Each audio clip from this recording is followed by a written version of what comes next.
The black maid's cooking saved the Mafia. Boss.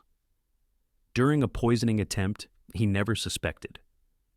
The kitchen smelled like rosemary and old money. That's what Lorraine always thought when she stood at the marble counter before dawn, her hands moving through flour like a prayer she'd memorized but stopped believing in years ago. The Marchetti estate had that particular scent of wealth so old it had stopped trying to impress anyone.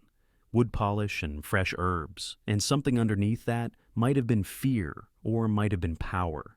After 7 years, she still couldn't tell the difference. She was 53 years old. Her mother had been a housekeeper in Savannah.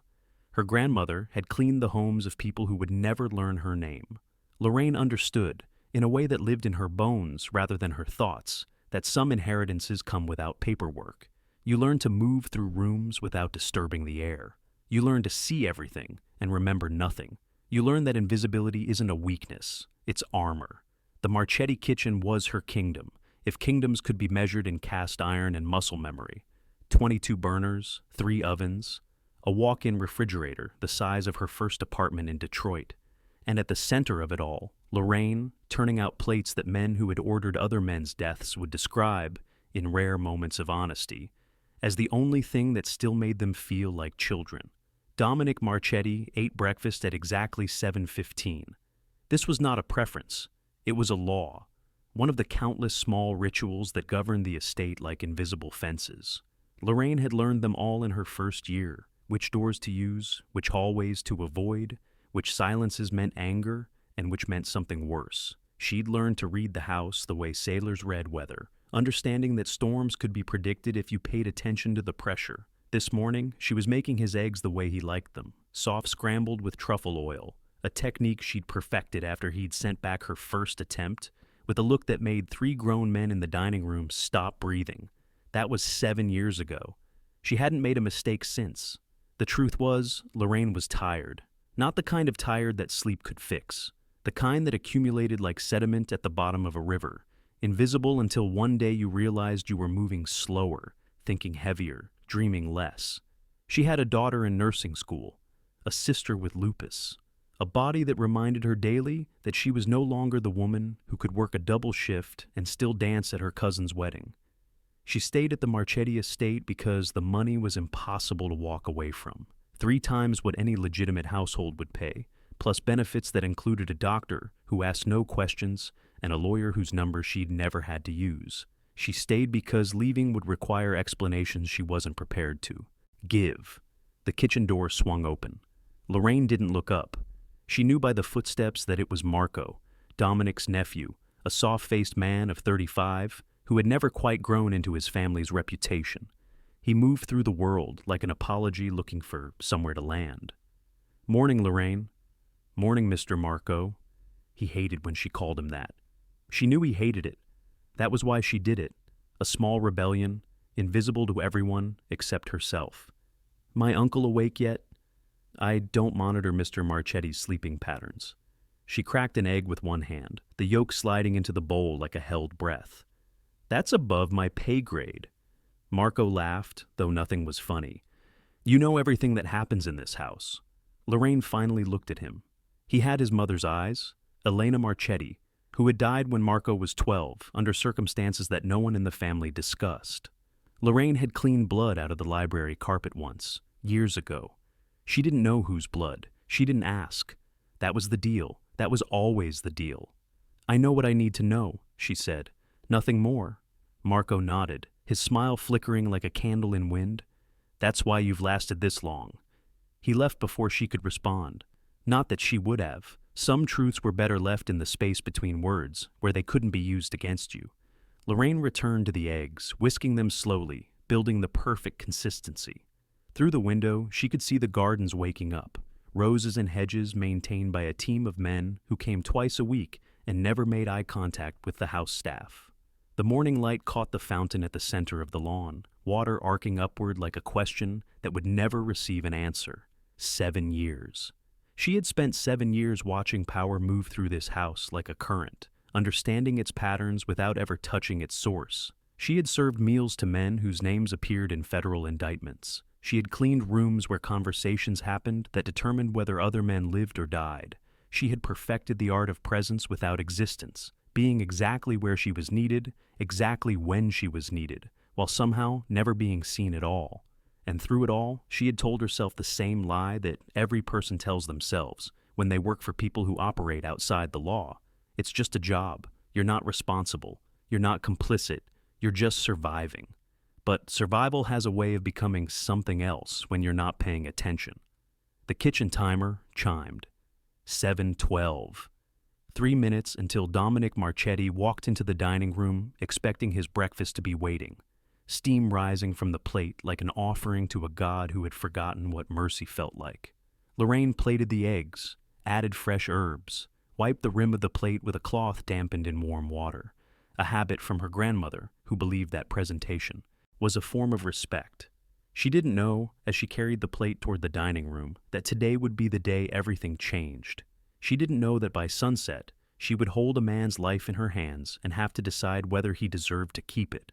She only knew that the eggs were perfect, and that perfection in this house was the only protection she had. Dominic Marchetti ate in silence. This was unusual. Most mornings he conducted business at the breakfast table, phone calls in Italian, documents signed between bites, lieutenants summoned and dismissed with small gestures that carried the weight of verdicts. But today, he ate slowly, his eyes fixed on something beyond the window that Lorraine couldn't see. She stood at the edge of the room the way she always did, present but not intrusive, available but not demanding. She had learned to read him over the years, the way you learn to read a landscape that contains hidden dangers. His jaw tight meant anger. His fingers drumming meant impatience. This stillness, this inward focus, meant something she couldn't name. Lorraine, she stepped forward. Sir, my sister is coming for dinner, Friday. Something cold moved through Lorraine's chest. Vivian Marchetti visited twice a year, Christmas and Dominic's birthday, and each visit left the house feeling darker somehow, as if she brought shadows with her and forgot to take them when she left. How many guests should I prepare for? Just her and her assistant. He paused. She's bringing something, a gift. The way he said the word made it sound like a threat. But then, everything in this house could become a threat if held at the wrong angle. I'll plan the menu accordingly. He nodded, dismissing her with a gesture so small it might have been a muscle twitch. Lorraine retreated to the kitchen, where the familiar sounds of running water and clinking dishes wrapped around her like a second skin. Friday. 4 days. She had 4 days to prepare for a woman who looked at her like she was furniture, who spoke in riddles that contained knives, who had once smiled at Dominic across the dinner table and said, "You trust too easily, brother. It's your only weakness." Lorraine had never forgotten that smile. It had too many teeth, but she was just the cook, just the help. Whatever games the Marchettis played with each other, she was outside of them, protected by her insignificance, shielded by the very invisibility that sometimes made her feel like she was already half ghost. That's what she told herself anyway. That's the lie she was still believing when the first crack appeared. The delivery came on Wednesday. Lorraine was in the middle of deboning a chicken when the side door opened and Paolo, one of the estate's security men, walked in carrying a small wooden crate. He was built like a refrigerator with opinions, but around Lorraine he became almost gentle. One of the strange dynamics she'd noticed over the years, how men who dealt in violence often softened in the presence of women who fed them. "Package for you," he said, setting the crate on the counter. "From Ms. Vivian's assistant, said it's specialty ingredients, for Friday." Lorraine wiped her hands on her apron and examined the crate. It bore no labels, no shipping information, just her name written in elegant script that she didn't recognize. "She sent ingredients?" Paolo shrugged. "That's what he said. You want me to open it? I can manage." He lingered for a moment, his eyes moving across the kitchen with the kind of surveillance that had been trained into him until it became reflex. Then he nodded and left, the door swinging shut behind him with a sound like a period at the end of a sentence. Lorraine stared at the crate. In 7 years, no one had ever sent her ingredients. The Marchetti estate had accounts with every high-end purveyor in the state. Butchers, fishmongers, specialty importers, who delivered at odd hours without asking questions. If Vivian wanted something specific for dinner, she could have called ahead. She could have had her assistant email a list. She could have done anything other than this strange, intimate gesture that felt less like generosity and more like intrusion. Lorraine opened the crate carefully, her grandmother's voice echoing in her memory. When something feels wrong, child, it's because something is wrong. Your gut is smarter than your head. Inside, nested in straw, were 3 items: a small jar of what appeared to be saffron, a bottle of aged balsamic vinegar, and a bag of dried mushrooms labeled in Italian.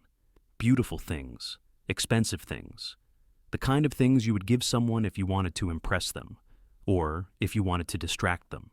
She lifted the mushrooms first. The bag was sealed, the label professional, but something about the color was slightly off. A shade darker than the porcini she usually ordered, with a pattern on the caps that she didn't recognize. Lorraine had been cooking since she was 8 years old. She had learned from her mother, who learned from her mother, who had learned in a kitchen where mistakes could get you beaten and perfection got you nothing but the right to keep working. She knew ingredients the way musicians know notes, instinctively, bodily, in a place beyond conscious thought. These mushrooms were wrong, not obviously wrong, not wrong in a way that anyone without her experience would notice, but wrong in the way a photograph is wrong when it's been digitally altered. Something in the proportions, the texture, the relationship between parts that didn't add up to a recognizable whole. She set the bag down gently, her heart beginning to beat in a rhythm she didn't like. It was probably nothing, probably just a different variety, sourced from a supplier she wasn't familiar with. Probably just her paranoia, refined over 7 years of working for people whose lives depended on seeing threats everywhere, finally turning inward and finding shadows where there was only unfamiliar light. But probably wasn't the same as certainly, and in this house the distance between probably and certainly was where people died. That night, Lorraine couldn't sleep. She lay in her room on the 3rd floor, a small but comfortable space that had been designed for servants and still carried that particular architecture of modest containment, and stared at the ceiling while her mind raced. The mushrooms sat in her kitchen refrigerator, sealed in a container she'd labeled with the date and a question mark. She'd taken photographs of them with her phone, zooming in on the caps, the stems, the gills, comparing them to images she found online. Porcini. They were supposed to be porcini, but porcini didn't have that slight bluish tinge at the base of the stem. Porcini didn't have that particular pattern of ridges. What she was looking at, she was almost certain, was something else entirely. The question was whether that something else was dangerous or whether she was losing her mind. Lorraine thought about her options. She could throw the mushrooms away, claim they had arrived spoiled, and source her own ingredients for Friday's dinner. That was the safe choice, the invisible choice, the one that asked no questions and demanded no answers. It was the choice her mother would have made, and her grandmother before that.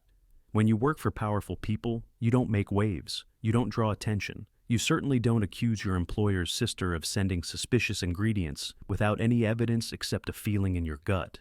But there was another possibility, a darker one. What if someone was trying to poison Dominic Marchetti? And what if she was the intended instrument?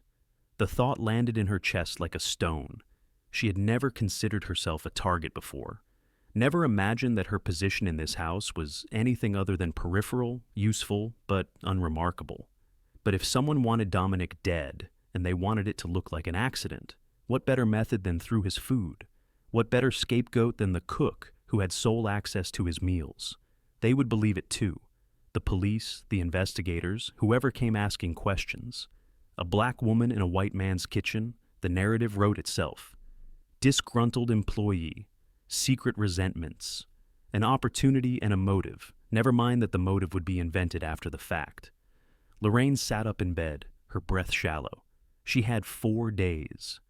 4 days to figure out what those mushrooms really were, and why Vivian Marchetti had sent them to her kitchen like a gift-wrapped threat. 4 days to decide if she was going to save a man's life, a man who had built his empire on violence and silence, or let the poison do its work and walk away. Some choices don't feel like choices at the time. They feel like the ground shifting beneath you, leaving you no option except to move. This was one of those. The next morning, Lorraine did something she had never done in 7 years of service. She left the estate without permission. She told the security team she had a doctor's appointment, her blood pressure medication needed refilling, which was true, and drove her aging Honda Civic to the downtown library, where the internet was public and no one cared what you searched for. She spent 3 hours comparing photographs. What she found made her hands tremble. The mushrooms in her refrigerator weren't porcini. They were Amanita phalloides, death-cap mushrooms, among the most poisonous fungi in the world. They shared a superficial resemblance to several edible varieties, especially to eyes that didn't know what to look for. But the differences were there, subtle and deadly. The color of the gills, the shape of the vulva, that telltale bluish tinge at the base of the stem. A single cap could kill a grown man. The symptoms started slowly. 6 to 12 hours after ingestion, nausea and vomiting that might be mistaken for simple food poisoning. But by then, the poison had already begun its work, destroying the liver, flooding the body with toxins. By the time anyone realized what was really happening, it would be too late. Lorraine sat in the library's aging chair, surrounded by strangers who were checking email and filling out job applications, and felt the weight of understanding settle over her like a shroud. Vivian Marchetti was trying to kill her brother, and she was planning to use Lorraine to do it. The drive back to the estate felt like moving through water. Lorraine gripped the steering wheel, her thoughts racing faster than the car could carry her. She kept cycling through possibilities, looking for one that didn't end in catastrophe. She could go to Dominic, tell him everything, show him the photographs, explain her suspicions, and let him handle his sister in whatever way men like him handled betrayals. But that path was full of dangers she could barely calculate. What if he didn't believe her? What if he thought she was part of the plot? What if believing her meant eliminating everyone who knew, including her? She could go to the police, file a report, hand over the mushrooms, let the justice system do what it was designed to do. But she knew in that deep place where reality lived, beneath the fairy tales about equality and law, that the police would not protect her. A black woman accusing a wealthy white family of attempted murder? They would smile and take notes and do nothing. And by Friday night, she would be dead in a ditch somewhere, her body a warning to anyone else who thought about stepping outside their station. She could destroy the mushrooms and say nothing. Go on as if she had never noticed, as if she had never understood. Prepare a different dish for Friday's dinner, something that didn't require those particular ingredients, and let whatever other plot Vivian was running play out without her involvement. But that wasn't really an option either, was it? Because Lorraine knew now. She had knowledge that she couldn't unknow. And if Dominic Marchetti died, this week, next month, next year, she would spend the rest of her life wondering if she could have stopped it, if her silence had been complicity, if the invisibility she'd cultivated so carefully had finally become something worse than armor, had become a shroud over her conscience, a darkness so comfortable she'd stopped noticing she was buried in it. Some truths demand a response. That's what her grandmother used to say. When God shows you something, child, He's not doing it for entertainment. He's asking you what you're going to do about it. Lorraine pulled into the estate's service entrance and sat in the car for a long moment, engine off, watching the afternoon light play across the kitchen garden. Tomatoes and basil and thyme growing in perfect rows. Such an ordinary sight, such an ordinary day. Nothing about it suggested that she was about to make the most dangerous decision of her life. But that's how most turning points feel. Not dramatic, not cinematic. Just a moment that looks like every other moment until you step through it and realize you can never step back. She went inside to cook dinner. Thursday blurred past in a haze of preparation. Lorraine moved through her kitchen like a woman possessed, inventorying supplies, planning menus, doing everything she would normally do before a major dinner, while her mind worked on a completely different problem. She had made her decision, not with a grand gesture, not with a revelation, just with the slow accretion of understanding that this was what she was going to do, because this was who she was. She was going to save Dominic Marchetti's life, not because he deserved saving, not because she felt any warmth toward him, but because she was not going to let Vivian Marchetti make her into a murderer. She was not going to carry that weight for the rest of her days. The question was how. She couldn't simply refuse to use the mushrooms. That would draw attention, might even force Vivian to improvise in ways Lorraine couldn't predict. She couldn't report her suspicions to anyone in the household. Loyalty here flowed upward, and she had no way of knowing who might already be part of the plot. She couldn't even be certain that Vivian was acting alone. What if Marco was involved? What if the entire family was fracturing, turning against itself, and Friday's dinner was just the visible tip of a conspiracy that ran through the whole organization? In the end, Lorraine settled on the simplest plan she could devise. She would prepare 2 dishes. The first would be the one Vivian expected, a mushroom risotto, the death caps chopped finely and distributed throughout, beautiful and deadly. She would make it in the morning before anyone was watching and set it aside. The second would be its twin, made with actual porcini, sourced from her usual supplier, and stored in a separate container, identical in appearance, different in everything else. When the dinner was served, she would switch them. The poison dish would go into the trash, the safe dish would go to the table. Vivian would watch her brother eat what she thought was death, and nothing would happen. The meal would end. The guests would leave, and whatever came next, the confusion, the suspicion, the unraveling of Vivian's plot, would be someone else's problem. Lorraine would be exactly what she had always been, the cook, the help, the woman who saw everything and reported nothing, the invisible one. It wasn't a perfect plan. It relied on timing, on luck, on no one walking into the kitchen at the wrong moment, but it was the best she had. Friday dawned gray and heavy, clouds pressing down like a lid over the estate. Lorraine woke before sunrise and lay in bed, listening to her heartbeat, counting the hours until evening. She was about to commit an act of betrayal against her employer's sister. She was about to save her employer's life without his knowledge or permission.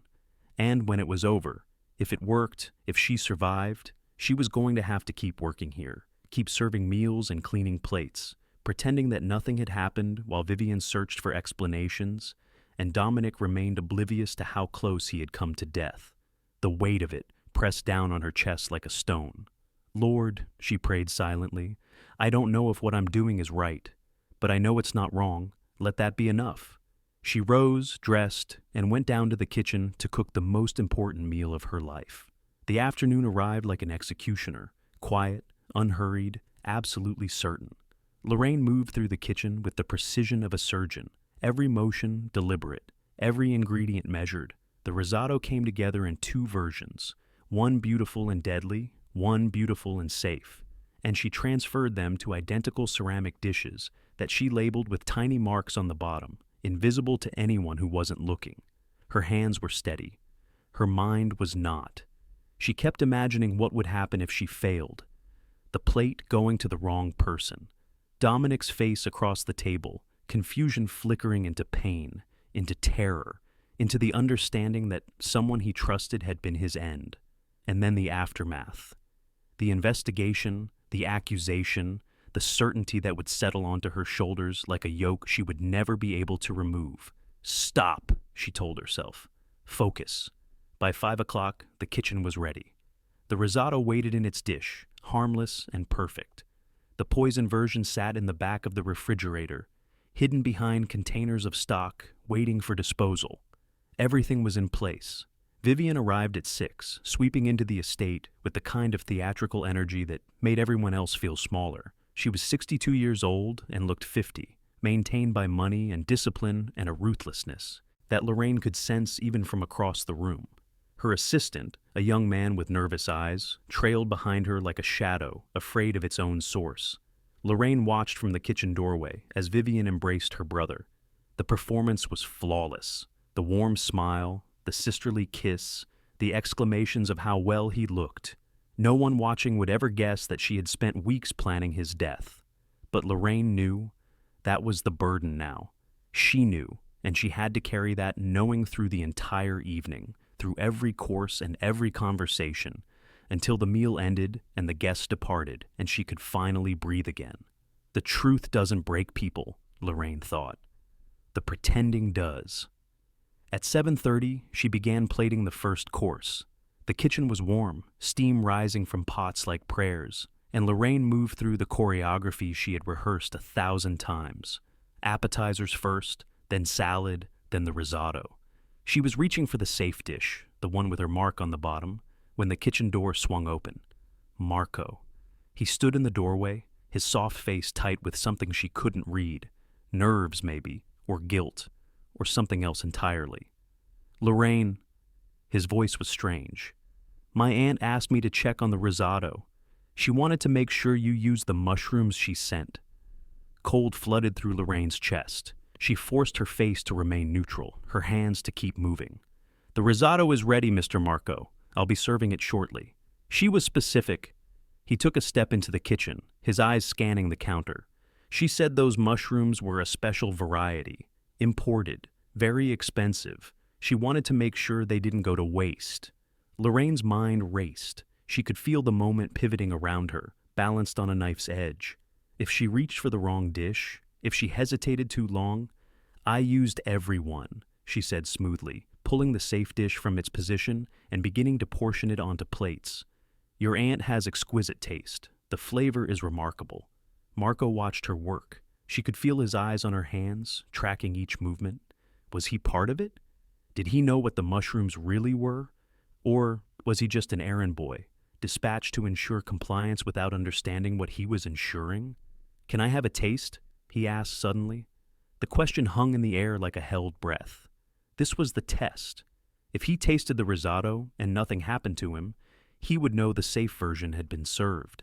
He would report back to Vivian, and everything would unravel. But if Lorraine refused, if she hesitated, or made an excuse, that would be suspicious too. Cooks offered tastes. It was a point of pride. A refusal would scream that something was wrong. In that moment, balanced between disasters, Lorraine made a choice. "Of course," she said, and spooned a small bite onto a tasting plate. Marco ate it, chewed slowly, nodded. "Delicious," he said. "As always." And then he left. Lorraine stood alone in the kitchen, shaking so hard she had to brace herself against the counter. He would go back to the table. He would tell Vivian that the risotto was ready, that he had tasted it, that everything was proceeding according to plan. And Vivian would smile her too wide smile and watch her brother eat, waiting for the symptoms that would never come. The risotto was served at 8:15. Lorraine watched from the edge of the dining room, her usual position, present but not intrusive, as Dominic Marchetti lifted the first bite to his lips. Across the table, Vivian was talking about wine, about weather, about a vacation she was planning to the Italian coast. Her voice was light, casual, completely unremarkable. Her eyes never left her brother's plate. Dominic ate. The risotto was rich and perfectly textured, the porcini lending an earthy depth that paired beautifully with the wine. He ate a second bite, a third, cleaned the plate and set his fork down with a small sound of satisfaction. "Lorraine," he said. "Excellent, as always." She inclined her head. "Thank you, sir." Across the table, Vivian's smile faltered. Just for a moment, so brief that anyone else would have missed it, her mask slipped, revealing something beneath that looked like confusion. The meal continued. Dessert was served. Coffee was poured. By 10:30, Vivian was gone, departed with her nervous assistant, her smile restored, but her eyes holding a question she couldn't ask without revealing herself. Marco walked her to her car, murmuring something Lorraine couldn't hear. Dominic sat alone in the dining room, finishing his espresso. Lorraine began to clear the table. Her hands had stopped shaking. Her heart had slowed to something like normal. She moved through the familiar motions, plates stacked, glasses gathered, while her mind replayed the evening, searching for mistakes. "Lorraine," she paused. "Sir?"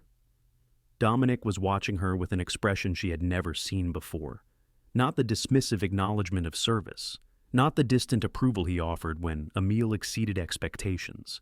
Something else, something that looked almost like curiosity.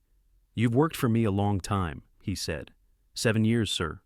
7 years. He nodded slowly.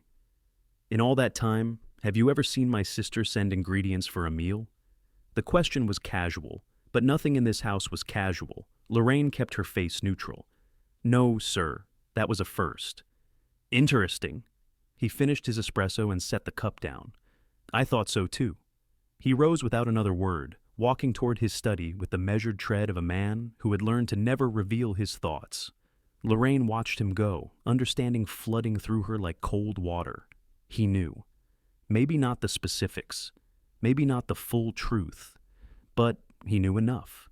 He had watched his sister through the entire meal, seen her too bright smile, noted her attention to his plate.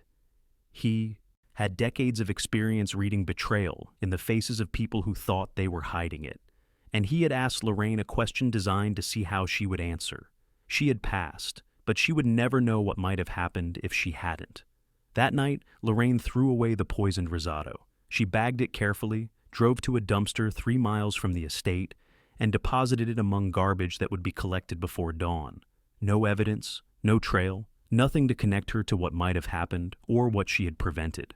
On the drive back, she cried, not from relief, not from fear, just from the sheer weight of understanding what she had done, and what it meant, and how close everything had come to being very, very different. 3 weeks passed before the news arrived. Lorraine was in the kitchen when Marco came to tell her, pale-faced, speaking in the hushed tones of someone delivering information that burned to hold. Vivian Marchetti had been found dead in her apartment in the city. Heart failure, the official report would say. Natural causes. But there was nothing natural about it. Lorraine listened without expression. She offered condolences. She returned to her cooking while Marco walked away, his footsteps echoing down the hall like a goodbye he didn't know he was saying. She understood what had happened. She didn't need to be told. Dominic had watched his sister try to kill him, had read the intent in her eyes, in her too careful attention, in the ingredients she had sent to his kitchen, and he had responded in the only language their family spoke, swift, quiet, final. Vivian had been dead from the moment she sat down to that dinner. She just hadn't known it yet. And Lorraine? Lorraine had saved a man's life, a man who had probably ordered his own sister's death, a man whose empire was built on blood and silence and the kind of power that recognized no law except its own.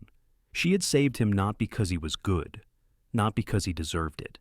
She had saved him because she refused to be used, because her hands were for feeding, not for killing, because somewhere in the tangled mess of morality that governed this house, she had found a line she wasn't willing to cross, and in doing so, she had made herself complicit in something else entirely. That was the weight she carried now, the knowledge that her act of mercy had led to another death, the understanding that there were no clean choices in this house, only choices that left different kinds of stains. The seasons turned. Lorraine continued to cook. She prepared breakfasts at 7:15, dinners when required, meals for meetings she was never invited to attend. She moved through the kitchen with the same precision she had always possessed, but something had shifted beneath the surface, something only she could feel. She had been invisible for 7 years. She had cultivated that invisibility, worn it like armor, believed that it protected her from the currents of power that swirled through the estate. But now she understood something different. Invisibility wasn't just protection, it was also a choice to see without being seen, to know without being known, to witness without being implicated. She had stepped out of that invisibility, just for one moment, on one night, and the world had noticed. Dominic never mentioned the dinner again, never asked about the mushrooms, never referenced his sister's convenient death. But something changed in the way he looked at Lorraine, a glance that lingered a second longer, a nod that carried weight it hadn't carried before. He knew what she had done. She was sure of it now, and he had decided to let her live. That was his thank you, his acknowledgement, the only currency men like him dealt in, the granting of continued existence to someone who had proven their worth. Lorraine accepted it the way she accepted everything in this house, with her eyes open and her hands steady, and her heart hidden somewhere deep, where no one could reach it. On a morning in late autumn, she stood at the kitchen counter before dawn. The light was thin and gray, filtering through windows that would need cleaning. The rosemary plant on the windowsill had grown wild, sending out shoots that reached toward the glass like fingers grasping for something beyond reach. Lorraine trimmed it carefully, breathing in the scent that had become so familiar it might have been her own. 7 years had become 8. She was still here, still cooking, still moving through rooms without disturbing the air. But she was no longer the same woman who had arrived at this house, believing that invisibility meant safety. She carried something different now, a knowledge that pressed against the inside of her chest like a second heartbeat. She had saved a life. She had indirectly ended another. She had navigated the impossible waters of morality that governed this house and emerged on the other side, not clean, but still breathing. That was all anyone could ask for, really. In a world where power protected power and justice was just another word for whoever got there first. Some endings arrived dressed as forgiveness. She didn't know who she was forgiving. Dominic, for being the kind of man who ordered his sister's death without blinking. Vivian for trying to use her as a weapon, Marco for his unknowing role in a drama that was larger than any of them, or herself for staying, for continuing, for accepting the paycheck and the silence and the life that came with both. Maybe all of them, maybe none. What she knew was this.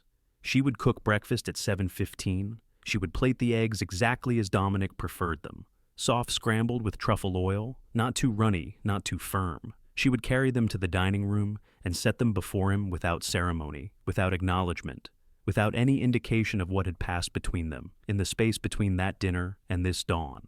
And he would eat, and she would watch, and the world would continue exactly as it had before, beautiful and terrible and utterly, fundamentally unchanged. That's the thing about survival. It doesn't look like victory. It doesn't feel like triumph. It just feels like morning, arriving again, asking the same questions it always asks. What will you do today? Who will you be? How will you carry the weight of everything you know and everything you've done? Lorraine didn't have answers. She only had her hands, her kitchen, and the quiet certainty that whatever tomorrow brought, she would meet it the same way she had met every other challenge in her 53 years of life, with her eyes open, with her spine straight, with the knowledge that invisibility was a choice, and choices could always be made again. The kitchen timer chimed. 7:12, 3 minutes until breakfast. She picked up the plate and walked toward the dining room. Outside, the sun was rising, thin gold light breaking through the clouds, falling across the garden like a promise or a prayer. The roses were almost finished for the year, their petals browning at the edges, preparing for the long sleep of winter. But they would bloom again. They always did.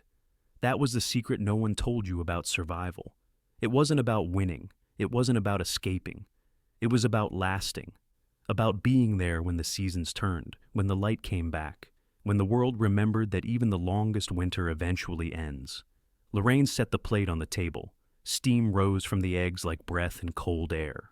Dominic walked in, sat down, unfolded his napkin with the precise movements of a man who had never questioned his right to be served. He ate in silence.